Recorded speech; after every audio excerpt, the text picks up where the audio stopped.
Kamakailan sa internet, kumalat ang tatlong misteryosong audio na naglalantad ng pakikialam ng China sa panghihimasok sa halalan ng Taiwan, unti-unting inilaan ng PLI, kabuang 20 milyong yuan para magpalago ng Peking account upang makialam sa halalan sa Taiwan.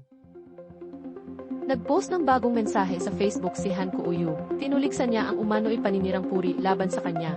Labis ang kanyang galit dahil kamakailan ay kumalat online ang mga audio recording na ito. May nagsabi na hindi raw mananalo si Han Kuo-yu. Sinabi ko na mananalo siya.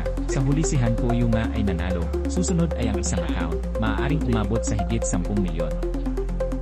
Nagbunyag ang PLI ng China. May 6 na milyong Peking account.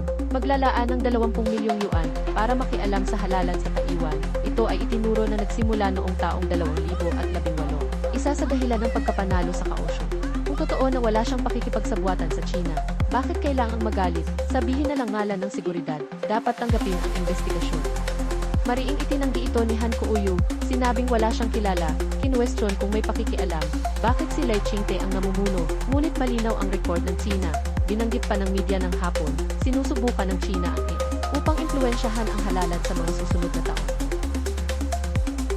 Gagamit ng AI para sa mas personal na mensahe, para ilubog ang publiko sa maling impormasyon, at maimpluwensyahan ang mga mamamayan ng Taiwan sa pagpili ng kanilang iboboto.